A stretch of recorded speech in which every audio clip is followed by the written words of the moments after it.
नमस्कार, बहुत स्वागत है आप सबका एक बार फिर से हमारे YouTube चैनल के ऊपर। आज के कार्यक्रम में हम एक 60 वर्ष व्यक्ति की जन्म कुंडली का अध्ययन करने जा रहे हैं, जिन्होंने अपने बर्थ डिटेल्स हमारे साथ शेयर किए हैं और ज्योतिष के माध्यम से अपने जीवन से जुड़े हुए प्रश्नों के उत्तर जानना चाहते हैं और साथ ही साथ चाहते हैं कि मैं इनकी कुंडली का पूर्ण विश्लेषण करूँ।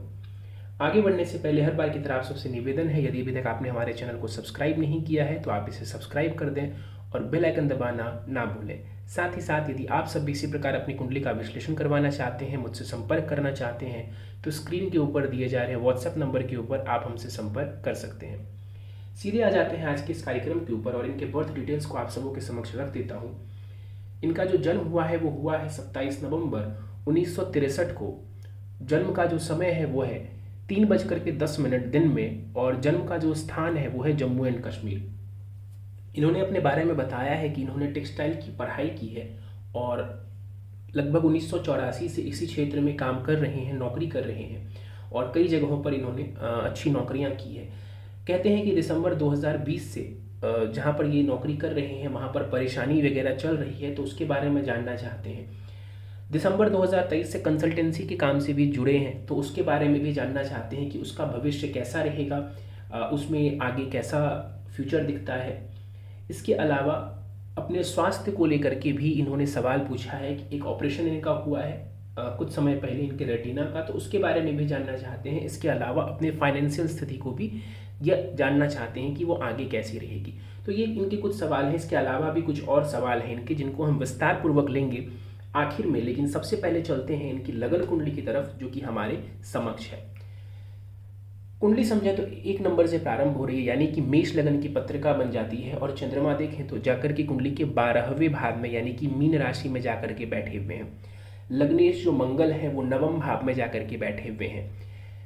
मेष लगन है, मीन राशि है। यहाँ पर देखिए मीन राशि है व्यक्ति की, तो कहीं ना कहीं अध्यात्म से जुड़ना और व्यक्ति फॉरेन से भी जुड़ना, क्योंकि यहाँ पे 12वें भाव में ये मीन राशि आ रही है, तो विदेश से भी व्यक्ति का कहीं ना कहीं कनेक्शन बना रहता है। इसके अलावा मीन का चंद्रमा है, तो ये अध्यात्म के लिए, इमेजिनेशन पावर के लिए इसको मैं अच्छा कहूँगा। साथ ही साथ ऐसे लोग यदि स्पिरिचुअल होना चाहेंगे तो उसमें इनको हेल्प मिलेगी। लग्नेश नवम में बैठा हुआ है, ये मंगल है, मेष लगन है, एनर्जी के लिए अच्छा है, एनर्जी के साथ कार्य करने के लिए अच्छा है। और मंगल का नवम में बैठना यात्राओं को भी दर्शा रहे हैं। एक एक करके समझते हैं ग्रहों को। राहु तीसरे भाव में हमें नजर आ रहे हैं। तीसरे भाव का राहु बार बार सभी जितने भी ग्रंथ हैं ज्योतिष के, उसमें राहु को तीसरे भाव में अच्छा माना गया है। किस लिए अच्छा है? तो राहु तीसरे भाव में बैठ करके व्यक्ति को मेहनती बनाता है, रिस्क टेकिंग एबिलिटी देता है व्यक्ति को। तीसरा राहु इसलिए अच्छा नहीं है कि ये आपको सब कुछ जीवन में अच्छा अच्छा दे देगा, नहीं। तीसरा राहु इसलिए अच्छा है क्योंकि हमें आज के ज़माने में एक मिडिल क्लास व्यक्ति मेहनत करके ही आगे बढ़ता है, तो ऐसे में तीसरे भाव में राहु का होना व्यक्ति को मेहनती बनाता है, रिस्क लेने वाला बनाता है। इस वजह से तीसरे भाव का राहु अच्छा माना जाता है। तो यहाँ पर भी जो राहु बैठे हुए हैं ये हार्ड वर्क को दर्शाएंगे, ये मेहनत को, ट्रैवलिंग को दर्शाएंगे। यहाँ पर जो राहुदेव बैठे हुए हैं विवाह भाव के ऊपर, सप्तम भाव के ऊपर, बिजनेस पार्टनरशिप के भाव के ऊपर राहु का जो प्रभाव है, और सप्तम भाव कहीं ना कहीं जो है आपके घर से दूर होने को भी दर्शाता है। तो राहु का वहाँ प्रभाव है, तो कहीं ना कहीं राहु की दशा वगैरह चलेगी तो घर से दूर जाने की, यात्रा पर जाने की संभावनाओं को भी ये बल देता है। एकादश भाव के ऊपर जो राहु की दृष्टि है, फाइनेंस को लेकर के ये उतार चढ़ाव की स्थिति को दर्शाता है। ऐसा नहीं है कि फाइनेंस खराब कर देगा राहु सिर्फ अपनी 9वीं दृष्टि से, लेकिन इतना जरूर है कि उसमें उतार चढ़ाव ये दर्शाता है। अष्टम भाव के ऊपर चलें तो यहाँ पर पंचमेश सूर्य हमें नजर आ रहे हैं 11 डिग्री के साथ, और साथ ही जो बुध हैं वो भी यहाँ पर अस्त होकर के 23 डिग्री के साथ बैठे हुए हैं। सूर्य पंचमेश है जाकर के अष्टम भाव में मित्र राशि में बैठे हुए हैं। व्यक्ति थोड़ा रिसर्च या व्यक्ति डीप थिंकर हो सकता है। यहाँ पर दिखता है कि व्यक्ति का जो दिमाग होगा वो कहीं ना कहीं डीप एनालिसिस की तरफ जाएगा। कई बार व्यक्ति होते हैं कि केवल काम से काम रखते हैं, उतनी ही पढ़ाई करते हैं जितनी उनको एग्जाम के लिए ज़रूरत होती है। बट कई ऐसे व्यक्ति होते हैं जो कि एग्जामिनेशन से हट करके भी चीज़ों के गहन अध्ययन के पीछे जाते हैं, चाहे वो एक अलग ही सब्जेक्ट क्यों ना हो। तो यहाँ पर जो सूर्य आपके पंचमेश, चूंकि बुद्धि भाव का स्वामी सूर्य अष्टम में जाके बैठा है, तो खोजी नेचर का बनाता है, डीप एनालिसिस करने की शक्ति व्यक्ति को देता है। और बुद्ध के साथ बैठे हुए हैं जो कि बुद्धि का कारक माना गया है, तो इस वजह से बुद्धि कहीं ना कहीं कि और मैं कैसे इसको डीपली समझ सकता हूँ किसी चीज़ को, या और इसको मैं कैसे अच्छा कर सकता हूँ, उसके तह तक जाके ऐसी बुद्धि यहाँ पर ये देने वाले होंगे। सूर्य पंचमेश है, अष्टम भाव में जाकर के बैठे हुए हैं। संतान अच्छा करेंगी, संतान सुखी रहेंगी, इसकी संभावना दिखती है, लेकिन हाँ कहीं ना कहीं संतान को लेकर के थोड़ी चिंता रह सकती है, क्योंकि पंचमेश आपके अष्टम में जाकर के बैठा है, तो आपको संतान की चिंता लगी रह सकती है। लेकिन इससे ये भी दिखता है कि संतान जो कि मित्र संतान भाव का स्वामी मित्र राशि में गया है, तो उनकी स्थिति के लिए भी ये पॉजिटिव है। बुद्ध का यहाँ पर समझे अष्टम भाव में जाकर के बैठना ये भी अच्छा है। जैसा मैंने कहा कि नॉलेज के पर्सपेक्टिव से बुद्ध का वैसे भी अष्टम में बैठना बहुत ही ज़्यादा बढ़िया कहा गया है। इन दोनों ग्रहों का प्रभाव सेकंड हाउस के ऊपर जाएगा, द्वितीय भाव के ऊपर जाएगा। द्वितीय भाव वाणी का होता है, तो ये वाणी के लिए अच्छा है। हमें पता है कि सूर्य बुद्ध की युति एक बुधादित्य योग का भी निर्माण करती है। देखिए इस कुंडली में बुधादित्य योग कोई राजयोग का परिणाम तो नहीं दे पाएगा, क्योंकि बुध शुभ ग्रह नहीं है, अकारक है इस कुंडली के लिए, लेकिन नॉलेज पर्सपेक्टिव से यहाँ पर जरूर कहेंगे कि सूर्य बुद्ध की युति नॉलेज के लिए, वाणी के लिए पॉजिटिव है। सूर्य धन भाव को देखेंगे, अपनी बुद्धिमत्ता से धन कमाने को भी ये दर्शाते हैं। आगे बढ़ जाए, चीजों को समझें, तो नवम भाव की तरफ चलेंगे तो मंगल, शुक्र और केतु हमें नजर आ रहे हैं। मंगल लग्नेश है, अष्टमेश भी है। शुक्र इस कुंडली में धनेश और सप्तमेश है, तो यहाँ पर शुक्र मंगल की युति जो है ये बढ़िया है। वैवाहिक जीवन के लिए, विवाह सुख के लिए इसको बढ़िया माना जाएगा। नवम भाव में बैठे हुए हैं, अपने पार्टनर के साथ लंबी दूरी की यात्राओं पर कई बार आप गए होंगे या इसकी संभावनाएं जरूर बनी होंगी, तो यहाँ पर ये भी नजर आ रहा है। यहाँ पर समझेंगे मंगल को, तो नवम भाव में मंगल बैठा हुआ है। नवम भाव आपके लिए ज्ञान का होता है। लग्नेश का नवम में जाकर के बैठना भाग्य के द्वारा उन्नति को भी दर्शाता है, क्योंकि नवम भाव आपके भाग्य का है, किस्मत का है। तो यहाँ पर मंगल अपने मित्र की राशि में जाकर के बैठे हुए हैं, तो लक के थ्रू जीवन में उन्नति हो, मतलब किस्मत साथ दे, किस्मत सहयोग करे, इसकी संभावना यहाँ पर नजर आती है। वैसे तो इतना जरूर है कि व्यक्ति हमेशा यही सोचता है कि किस्मत और ज्यादा साथ देती तो अच्छा रहता, लेकिन हाँ यहाँ पर अगर हम समझें तो लग्नेश का नवम में बैठना लक पर्सपेक्टिव के लिए अच्छा माना जाएगा। नॉलेज के लिए भी अच्छा है, गुरु की राशि में है, उच्च शिक्षा के भाव में लग्नेश बैठे हुए हैं, तो नॉलेज पर्सपेक्टिव से भी इसका यहाँ बैठना बढ़िया है। शुक्र के साथ बैठा है, पैसे के लिए इसको मैं अच्छा कहूँगा, भोग के लिए भी अच्छा है, भोग मतलब सुखों के लिए ये अच्छा है। मंगल का प्रभाव जो है वो 12वें भाव के ऊपर है दृष्टि के द्वारा, तो ये खर्चों को भी दर्शाता है, और विदेश में जाकर घूमना या रहना या कुछ इस तरीके की चीज़ें, फॉरेन ट्रिप्स को भी ये दर्शाता है। थर्ड हाउस अगेन देखिए, राहु बैठे हुए थे, ऊपर से मंगल का प्रभाव, तो ये और व्यक्ति के साहस में वृद्धि कर देता है। और कुंडली के चौथे भाव के ऊपर जो मार्स का प्रभाव है, तो व्यक्ति अपने डोमेस्टिक लाइफ को लेकर के भी काफ़ी ज़्यादा थिंकिंग करता है। बहुत सारे ऐसे लोग आपको मिलेंगे जो अपने डोमेस्टिक लाइफ में बहुत ज़्यादा इंटरेस्ट नहीं लेते हैं, लेकिन ये वो चार्ट है जहाँ पर दिख रहा है कि व्यक्ति अपने डोमेस्टिक लाइफ और अपने परिवार वालों के बारे में भी एक काफ़ी ज़्यादा सोचने विचारने वाला होगा, क्योंकि मार्स का प्रभाव चौथे भाव जो कि घर के सुखों को दर्शाता है वहाँ पर भी है। और प्रॉपर्टी के लिए भी मंगल का चौथे भाव को देखना पॉजिटिव है। शुक्र का कुंडली के नवम भाव में होना, सप्तमेश है शुक्र, धनेश है शुक्र, जाकर के नवम में बैठे हुए हैं, धन योग है, ये धन से जुड़े मामलों के लिए इसको मैं पॉजिटिव मानूंगा, अच्छा मानूंगा। और शुक्र और मंगल का साथ बैठना विवाह के लिए इसको पॉजिटिव माना जाएगा। केतु की अगर हम बात करें तो केतु ने जरूर यहाँ पर बैठ करके शुक्र को, ध्यान से समझिएगा, शुक्र अपने आप में बहुत अच्छी स्थिति में था, लेकिन केतु के साथ बैठे होने की वजह से यहाँ पर शुक्र पीड़ित हो रहा है। केतु के साथ बैठे होने की वजह से यहाँ पर शुक्र पीड़ित हो रहा है, जिस वजह से थोड़ी सी परेशानी रह सकती है, या तो पत्नी को स्वास्थ्य की समस्या रह सकती है, या फिर वैवाहिक जीवन में थोड़ी परेशानी ये दे सकते हैं। दूसरा, केतु यहाँ पर शुक्र के साथ बैठे हुए हैं, वो शुक्र जो द्वितीय भाव का स्वामी है, तो ये धन संबंधित परेशानी, या आपने चूंकि बता दिया है यहाँ पर मुझे, तो नहीं तो मैं एक चीज़ नहीं बोलता, 2-3 फैक्टर्स आपको बोलता कि या तो पत्नी को परेशानी, धन की परेशानी, या फिर नेत्र की परेशानी। तो आपने नेत्र की बात यहाँ पर बोल दी है, अपने प्रश्नों में ही बता दिए, तो मैं क्रेडिट नहीं लूंगा इस बात का, बट हाँ उसकी संभावना भी दिखती है कि केतु के कारण वो परेशानी देखने को आपको मिली है। केतु का नवम भाव में होना ये स्पिरिचुअलिटी के लिए और तीर्थ स्थल की यात्रा के लिए इसको अच्छा माना जाता है। शनि के ऊपर अगर हम चलें तो शनि यहाँ पर दसम भाव में बैठे हुए हैं, अपने घर में बैठे हुए। ध्यान से अगर देखेंगे इस चार्ट में, मैं देख रहा था करियर के ऊपर, तो शनि दशमेश है, दसम भाव में बैठा हुआ है, प्रोफेशन का कारक भी शनि है। कोई भी ग्रह इस कुंडली में शनि को प्रभावित नहीं कर रहा है। इंडिपेंडेंट शनि दसम भाव में शश महापुरुष योग बना के आराम से बैठा है। किसी भी प्रकार का, किसी भी ग्रह का इन्फ्लुएंस इस सैटर्न के ऊपर मुझे नजर नहीं आ रहा है। तो शनि का दसम में बैठना बढ़िया करियर दिखाता है। टेक्निकल करियर, जो टेक्सटाइल वगैरह आपने बोला है, और जिस क्षेत्र में आप हैं वो बढ़िया है। यहाँ पर शनि उस क्षेत्र में सक्सेस को दिखा रहा है, और आपने सफलता पाई भी है, आपने लिखा भी है कि बहुत अच्छी अच्छी जगहों पर मैंने काम किया है। तो यहाँ पर किसी भी तरीके का ना तो कोई पॉजिटिव किसी और ग्रहों का प्रभाव, ना कोई नेगेटिव प्रभाव यहाँ पर शनि पे दिख रहा है। और शनि स्वयं में कैसा है, तो वो स्ट्रांग होके बैठा हुआ है। तो एक अच्छी पोजीशन यहाँ पे करियर में नजर आती है कि करियर में एक अच्छी पोजीशन व्यक्ति को होनी चाहिए। शनि का प्रभाव 12वें भाव के ऊपर पड़ेगा, चंद्रमा के ऊपर शनि का प्रभाव है। अब देखिए, मीन का चंद्रमा है, उसके ऊपर शनि का प्रभाव है। तो कहीं ना कहीं हमें पता है कि जब भी शनि चंद्रमा को देखता है तो व्यक्ति को चिंताएं जरूर देता है। व्यक्ति को चिंताओं, सारे कुछ होने के बाद भी अगर किसी चार्ट में आपको दिखे कि शनि चंद्रमा का योग है, तो इतना जरूर आप कह सकते हैं कि किसी ना किसी प्रकार की चिंता व्यक्ति को ये देगा ही देगा। यहाँ से बैठ करके शनि चौथे भाव को देखेंगे, जन्म स्थान से दूर व्यक्ति को लेकर के जाना और प्रॉपर्टी निर्माण में सहायता करना, इस बात की सूचना देते हैं। और वहीं शनि का सप्तम भाव के ऊपर प्रभाव विवाह सुख में थोड़ी कमी करेगा, और पार्टनरशिप के लिए, बिजनेस पार्टनरशिप के लिए ये पॉजिटिव है। 12वें भाव के ऊपर चले तो चंद्रमा एवं बृहस्पति हमें नजर आ रहे हैं। गज केसरी योग काफी हद तक बन रहा है, लेकिन 12वें भाव में बन रहा है। तो यहाँ पर विदेश से जुड़ के कुछ फायदा हो जाए, इसकी संभावना दिखती है। विदेश की कंपनी से जुड़ के फायदा हो जाए, इसकी संभावना भी चार्ट में नजर आती है।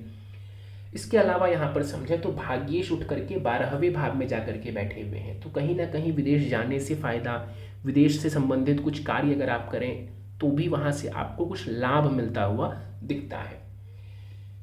चंद्रमा को समझे तो चंद्रमा चतुर्थेश होकर के 12वें भाव में यहाँ पर बैठे हुए हैं। तो अगेन मैं बोलूँगा कि अपने जन्म स्थान से दूर रहने की, अपने जन्म स्थान से दूर निवास करने की संभावना यहाँ पर नजर आ रही है। गुरु का प्रभाव चौथे भाव के ऊपर है, प्रॉपर्टी के लिए, सुखों के लिए बढ़िया माना जाएगा। गुरु का प्रभाव छठे भाव के ऊपर है, कहीं ना कहीं ये आपको हेल्प करेंगे। किस चीज़ में हेल्प करेंगे, तो शत्रु वगैरह अगर कोई है तो उसका दमन करने के लिए, या नॉर्मली देखिए गुरु शत्रुता नहीं देता है, वो व्यक्ति को शांत कर देता है, शत्रुओं को भी शांत कर देता है, तो उसके लिए बढ़िया है। और बृहस्पति की जो 9वीं दृष्टि है, अभी हमने सिर्फ बुध और सूर्य को बोला कि अष्टम में बैठे हुए, अब वहां पे गुरु का भी प्रभाव आ रहा है। तो कहीं ना कहीं बुद्धि के ऊपर अगर आप समझेंगे तो गुरु की दृष्टि पड़ना बुध के ऊपर भी और पंचमेश सूर्य के ऊपर भी, तो ये बहुत अच्छा है एजुकेशन के पर्सपेक्टिव से और संतान से जुड़े मामलों के लिए, कि जुपिटर की प्रोटेक्शन, जुपिटर की ब्लेसिंग्स कहीं ना कहीं संतान को यहाँ पर मिलती हुई नजर आ रही है। चलिए हम दशाओं की बात कर लेते हैं। अगर हम दशाओं को समझें तो अभी मंगल की महादशा आपको चल रही है, जो कि जनवरी 2025 तक आपको रहेगी। मंगल की महादशा जनवरी 2025 तक रहेगी, और मंगल की महादशा में वर्तमान में आपको सूर्य की अंतर दशा चल रही है, जो कि फरवरी 2024 से जून 2024 तक नजर आ रही है। तो अभी वर्तमान में आपको मंगल की महादशा में सूर्य की अंतरदशा चल रही है। एक बात और, 7.5 के ऊपर अगर हम ध्यान दें तो हमें पता है कि अभी शनिदेव का जो गोचर है, जो भ्रमण है, वो कहीं ना कहीं कुंभ में हो रहा है। कुंभ राशि से शनिदेव गोचर कर रहे हैं। तो ऐसे में आपकी राशि से 12वें शनि का गोचर प्रारंभ हो गया है। हमें पता है कि इसको हम 7.5 का प्रथम चरण कहते हैं। तो 7.5 लग गई है, उसका प्रथम चरण चल रहा है। बिल्कुल अभी मैं बोल रहा हूँ कि किसी भी प्रकार की टेंशन की जरूरत नहीं है। ये जो 7.5 का प्रथम चरण है आपके लिए फायदेमंद है। हाँ, थोड़ी सी मेंटल टेंशन ये देगा, लेकिन ग्रोथ में कमी कर देगा, बिल्कुल भी ये संभव नहीं है। आई रिपीट, शनि की जो प्रथम 7.5 है वो किसी भी प्रकार से आपको, आपके ग्रोथ में वो नुकसान आपको पहुंचा दे, किसी भी तरीके के ग्रोथ में, ऐसा संभव नहीं होगा। हाँ, 7.5 है तो मेंटल टेंशन किसी ना किसी बात की रह सकती है। तो फर्स्ट चरण जो है वो आपका अच्छा जाने वाला है। सेकंड चरण के बारे में हम आगे बात करेंगे। प्रश्नों के ऊपर हम चलते हैं। टेक्सटाइल से रिलेटेड पढ़ाई की है और उसी क्षेत्र में आप जॉब भी कर रहे हैं, और ये कहते हैं कि दिसंबर 2020 से जहाँ पर जॉब कर रहे हैं वहाँ भी टेंशन चल रहा है। तो कई बार रिजाइन वगैरह देने की भी कोशिश की, बट बार बार वहाँ से रोक लिया जाता है। तो आगे जानना चाहते हैं कि स्थिति बेहतर कब होगी, आगे कैसा रहेगा वहाँ पर जॉब करना। देखिए जुलाई से, इसी वर्ष के जुलाई से मुझे करियर में एक पॉजिटिव समय दिख रहा है, करियर के पर्सपेक्टिव से एक पॉजिटिव समय दिख रहा है मुझे। कब से? तो जुलाई से, जुलाई 2024 से ही। इसके अलावा इन्होंने पूछा है कि मैं इंक्रीजमेंट के लिए कब मैं बात करूं, यानी इंक्रीजमेंट अगर चाहते हैं, सैलरी हाइक करना चाहते हैं तो वो कब करें। देखिए अभी भी समय अच्छा है, पॉजिटिव समय है, लेकिन अगर अभी किसी वजह से नहीं कर पा रहे हैं तो जुलाई से भी आप इसको कर सकते हैं। बट अभी भी मैं आपको रोकूंगा नहीं, समय कुछ बुरा नहीं है, मैं बोलूँगा कि आप अभी ही बात कर लें तो आपके लिए ज़्यादा पॉजिटिव है। बुधवार को बस मत बात कीजिएगा, बुधवार को बात मत कीजिएगा, कभी भी बात करें बट अवॉइड करिएगा कि वो दिन बुधवार ना हो। बाकी सारे दिन चल जाएंगे, मर्क्यूरी वाले दिन, बुधवार वाले दिन आप बात मत करिएगा। शनिवार को भी कर सकते हैं, बाकी दिन कर सकते हैं, मंगलवार को भी कर सकते हैं, रविवार को भी कर सकते हैं, बट बुधवार को अवॉइड करिएगा। इसके बाद इन्होंने पूछा है कि दिसंबर 2023 से कंसल्टेंसी की जॉब चल रही है साथ में, ये कब तक चलेगी। देखिए इस वर्ष तक तो पक्के तौर पर चलते हुए मुझे नज़र आ रही है, लेकिन नेक्स्ट ईयर मुझे राहु की दशा नज़र आ रही है। नेक्स्ट ईयर जनवरी के बाद से फेब के अराउंड आपको राहु की महादशा शुरू हो जाएगी। नेक्स्ट 18 साल के लिए राहु की दशा करियर के पर्सपेक्टिव से अच्छी दिख रही है, लेकिन राहु की दशा जब इनिशियली आएगी तो मुझे किसी ना किसी तरीके का बदलाव, किसी ना किसी तरीके का बड़ा परिवर्तन होता हुआ जीवन में दिखता है। आई रिपीट, बड़ा परिवर्तन होता हुआ जनवरी के अराउंड मुझे दिखता है। तो उसके लिए मैं ज़रूर सचेत करूंगा कि हाँ इस वर्ष तो परेशानी नहीं होगी, या जैसे चल रही है चीज़ें चलेंगी, बट नेक्स्ट ईयर संभावना है कि एक चेंज जो है बहुत मेजर वो आपको दिखने को मिले।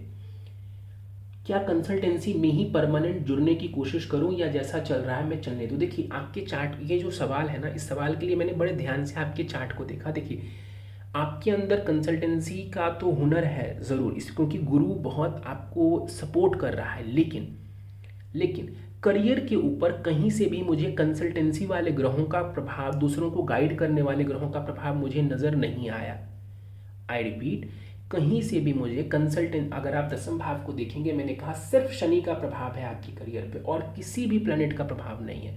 तो आपके पास कंसल्टेंसी का ज्ञान तो है, मैं उसमें बिल्कुल भी मना नहीं करूँगा, लेकिन उसको as a career full time बनाना मेरे हिसाब से मैं उसमें संकोच करूँगा, मैं आपको उसके लिए ग्रीन फ्लैग नहीं दे पाऊँगा, मैं आपको हाँ नहीं कह पाऊँगा। तो साथ में अगर आप कह रहे करना चाह रहे हैं, कर रहे हैं, दैट इज़ गुड, लेकिन लॉन्ग टर्म में सिर्फ कंसल्टेंसी से फुल टाइम जुड़ जाए, मेरे लिए कह पाना इस चार्ट के माध्यम से थोड़ा मुश्किल है। नॉलेज है, इंटरेस्टेड है, मैं समझ रहा हूँ, बट करियर के ऊपर मुझे उसका प्रभाव डायरेक्ट नहीं नज़र आ रहा कंसल्टेंसी का। तो साथ में ही रहे तो ज़्यादा बेटर है। हाँ, राहु की दशा वगैरह है, लोगों के साथ कम्युनिकेशन बढ़ जाएगा, बातचीत बढ़ जाएगी, कॉन्टैक्ट्स बढ़ जाएंगे, ये सब हो जाएगा, लेकिन प्राइमरी अगर आप मुझे बोलोगे बनाने में तो मुझे संकोच रहेगा, तो मैं अपनी तरफ से इतना बड़ा रिस्क लेने की सलाह नहीं दे पाऊंगा आपको। काम मैं कब तक करता रहूँगा, अभी मुझे नहीं दिखता, मुझे बस चेंज दिख रहा है। अगर आप मुझे रिटायरमेंट का पूछ रहे हैं तो मैं बोलूँगा अभी मुझे चेंज दिख रहा है। आप 60 ईयर्स के ज़रूर हैं, बट अभी मुझे थोड़ा लंबा दिखता है कि अपनी मर्ज़ी से ही आप कार्य वगैरह करेंगे, और अभी लंबे समय तक मुझे दिख रहा है कि आप काम करेंगे। चेंज ज़रूर होगा, चेंज ज़रूर होगा, नेक्स्ट ईयर से मुझे उसकी संभावना बहुत दिखती है। अपनी तरफ से चेंज करेंगे, उतार चढ़ाव हो सकता है, लेकिन काम कहीं ना कहीं जारी रहेगा, वो चलता रहेगा, ये मुझे दिख रहा है। इसके बाद इन्होंने पूछा है कि दिसंबर 2023 में राइट आई की रेटिना का ऑपरेशन हुआ। मैंने जब वीनस के ऊपर हम थे तभी मैंने कहा कि केतु की वजह से वो 3 परेशानी मैंने बताई, धन की, या तो पत्नी से रिलेटेड, या फिर नेत्र, जो सेकंड हाउस है वो आपके नेत्र को भी दर्शाता है। तो यहाँ से वो है कि ये परेशानी क्यों हुई है, क्योंकि केतु पीड़ित कर रहा है आपके वीनस को, आपके शुक्र को। तो कब तक ये चीज़ ठीक होगी। देखिए जुलाई से लाभ दिखना चाहिए। अगर ये चीज़ हुई है, मुझे नहीं पता ये कितना सिवियर था, डॉक्टर ने क्या कहा मुझे नहीं पता था, मेरे पास सिर्फ आपका चार्ट है। मुझे एक पॉजिटिव समय नेत्र से जुड़ा हुआ, ध्यान से समझिएगा, नेत्र से जुड़ा हुआ एक पॉजिटिव समय जुलाई से दिखता है कि जब अगर मुझे सेकंड हाउस रिलेटेड या नेत्र रिलेटेड कुछ रिलीफ मिलना हो तो वो मुझे दिख रहा है कि जुलाई से मुझे वो चीज़ मिलेगा। तो अगर इम्प्रूवमेंट डॉक्टर ने कहा है कि कुछ महीनों में या कुछ समय लग सकता है, किस्मत की बात भी है, तो मैं बोलूँगा कि जुलाई से वहाँ पे फ़र्क दिखना चाहिए। बाकी हेल्थ मुझे ठीक दिखती है। इसके बाद आपने पूछा है कि इन्होंने घर बनाया है एक दूसरे शहर में और कहते हैं कि वहाँ पर रहना नहीं हुआ है, क्या आगे वहाँ पर मेरे रहने के योग हैं? देखिए, मुझे अभी क्या दिख रही है ना कि राहु की दशा में जैसा मैंने कहा कि चेंजेस दिखते हैं, तो हो सकता है आप चेंज करके वहीं रहने चले जाएं फर्स्ट, या फिर कहीं और आप दौड़ भाग करें राहु की वजह से, कहीं और स्विच कर जाएं। तो मुझे अभी यही मैं बोलूँगा आपको कि अभी के लिए उस चीज़ को मत छेड़िए। अगर बहुत इंपॉर्टेंट नहीं है तो उसको मत छेड़िए। इन्होंने आगे पूछा है कि अगर नहीं रहना है तो क्या मैं सेल कर दूं? तो मेरा जवाब बहुत सिंपल है कि अभी इफ़ इट इज़ पॉसिबल, अगर बहुत ज़रूरी नहीं है तो आप उसको मत छेड़िए। अगर उसका लाभ उठाना है तो रेंट वगैरह पे आप चढ़ा सकते हैं, बट अभी मैं उसको उस प्रॉपर्टी को छेड़ने की सलाह नहीं दूंगा कि अभी आप उसमें सेल कर दीजिए या किसी कोई बड़ा डिसीजन लीजिए। अभी मैं बोलूँगा उसको एज इट इज़ रखिए। जहाँ तक वहाँ रहने की बात है, कब से रहेंगे नहीं रहेंगे, मैं अपनी तरफ से कोई डेट स्पेसिफिक आपको नहीं दे पाऊँगा। मैं वेट एंड वॉच के ऊपर ही बात करूँगा कि अभी थोड़ा सा देखिए कि राहु की दशा जब आती है नेक्स्ट ईयर तो वो कैसा आपके जीवन में बदलाव देती है। इस वजह से मैं उस चीज़ के ऊपर टिप्पणी, घर के ऊपर टिप्पणी नहीं कर रहा हूँ फिलहाल। फ्यूचर में फाइनेंशियल पोजीशन कैसी रहेगी? मुझे पॉजिटिव दिखती है। धन को लेकर के कोई बड़ी समस्या नहीं दिखती है। राहु के कारण उतार चढ़ाव आ सकते हैं, जैसा मैंने कहा कि करियर में मान लीजिए स्विच करते हैं तो कई बार पॉजिटिव टाइम आता है, कई बार नेगेटिव टाइम आता है। तो उतार चढ़ाव के लिए मैं हामी भरूंगा कि yes they can be some up and down related to finance, लेकिन ओवरऑल मुझे वो स्थिति पॉजिटिव दिखती है। इसके बाद इन्होंने पूछा है कि बताया है कि मूंगा एवं पुखराज मैंने धारण किया हुआ है। देखिए, मूंगा तो ठीक है, अगर पुखराज की अगर हम बात करें तो इससे विदेश की यात्रा और धन का व्यय, खर्चा बढ़ जाएगा। तो अगर खर्चों की चिंता है, ज़्यादा खर्चे अगर ज़्यादा हो जा रहे हैं तो फिर आप पुखराज को निकाल सकते हैं। अगर खर्चों की कोई टेंशन नहीं है तो आप उसको धारण किए रहिए। अगर खर्चे ज़्यादा बढ़ रहे हैं या कहीं पर पैसा फंस रहा है, पैसा कहीं ज़्यादा लग रहा है, तो पुखराज उतारने से फ़ायदा होगा। इसके अलावा और किसी रत्न को धारण करने की ज़रूरत नज़र नहीं आती है चार्ट के थ्रू। नवमांश भी मेरे समक्ष है। नवमांश में भी ग्रहों की स्थिति को समझें तो ग्रहों की स्थिति पॉजिटिव नज़र आती है। हाँ, जैसे शनि का वहाँ पर सूर्य की राशि में जाना, सूर्य का नीच का बैठना, जो करियर में यहाँ से परेशानी नहीं दिख रही थी, जो परेशानी यहाँ से करियर में बिल्कुल नज़र नहीं आ रही थी, वो थोड़ी बहुत नवमांश में ज़रूर हम कह सकते हैं कि नज़र आ रही है। शनि का शत्रु राशि में जाके बैठना, सूर्य का थोड़ा सा गड़बड़ हो जाना, तो वो उस तरीके की चीज़ों को ये दर्शा रहे। बट स्टिल चार्ट पॉजिटिव है, इतना कुछ ज़्यादा टेंशन लेने की आवश्यकता नहीं है वहाँ पर भी। उपाय के ऊपर चलते हैं। हाँ, राहु की दशा के ऊपर बात करते हैं। जैसा मैंने कहा आपको कि इस साल तो मंगल की दशा आपको निकल जाएगी जनवरी के आसपास, मतलब जनवरी 2025 के आसपास फिर राहु आएगा। तो इनिशियली थोड़े उतार चढ़ाव हो सकते हैं। राहु की दशा ओवरऑल आपके करियर के लिए पॉजिटिव रहेगी। ओवरऑल क्यों कह रहा हूँ? क्योंकि इनिशियली जब राहु आएगा तो हो सकता है कि आपको थोड़ा फ्रस्ट्रेट करे, कंफ्यूजन दे, समझ नहीं आए, तो उस समय आप एस्ट्रोलॉजी की हेल्प ले सकते हैं, उससे आपको लाभ मिल जाएगा और बाकी चीज़ें हम समझ सकते हैं। लेकिन ओवरऑल राहु की दशा को मैं करियर पर्सपेक्टिव से अच्छा बोलूँगा। चलिए, कुछ उपाय को समझ लेते हैं। आपने ऑलरेडी बोला कि मूंगा एवं पुखराज धारण किया हुआ है। पुखराज की कंडीशन मैंने आपको बता दी, आप उस हिसाब से तय कर लीजिएगा। इसके अलावा अगर मेंटल टेंशन ज़्यादा है, चूँकि साढ़े साथी वगैरह भी चल रही है, प्रारंभ हो चुकी है, आगे वो साढ़े साथी और इंटेंस होगी जब शनि मीन राशि में जाएंगे। तो अगर मेंटल टेंशन ज़्यादा है तो उसके लिए आप जहाँ पर भी रहते हैं अपने बेडरूम में कबूतर का चित्र लगाएं, पीजन का चित्र लगा दें, फ़ायदा रहेगा। और इसके अलावा अगर ऑफिस में आपका अपना केबिन है, अपनी कोई पर्सनल डेस्क है या अपना कुछ स्पेस है वहाँ पे जहाँ पर भी आप काम करते हैं, वहाँ पर भी आप कबूतर का चित्र लगा दें, आपके लिए फ़ायदेमंद रहेगा। हाँ, इसको कब लगाना है ये इम्पॉर्टेंट है, वो मैं आपको पर्सनली सेंड कर दूंगा व्हाट्सएप पे। तो उसी पर्टिकुलर दिन आपको इस कबूतर के चित्र को लगाना होगा। नेत्र की परेशानी अगर ज़्यादा आपको तकलीफ दे रही है तो संकट नाशन गणेश स्तोत्र का पाठ 3 बार प्रतिदिन करना फायदा देगा आपको। आई रिपीट, अगर नेत्र की परेशानी ज़्यादा तकलीफ दे रही है या उसमें आप मेजर कुछ इम्प्रूवमेंट चाहते हैं तो फिर आपको संकट नाशन गणेश स्तोत्र का पाठ करना इस परेशानी से बाहर निकलने में काफ़ी ज़्यादा सहायक सिद्ध होगा। चलिए, तो दोस्तों ये था इस 60 वर्ष व्यक्ति की जन्म कुंडली का विश्लेषण। उम्मीद है आपको हमारा यह विश्लेषण का कार्यक्रम पसंद आया होगा। यदि कार्यक्रम पसंद आया तो आप इस वीडियो को लाइक ज़रूर करें।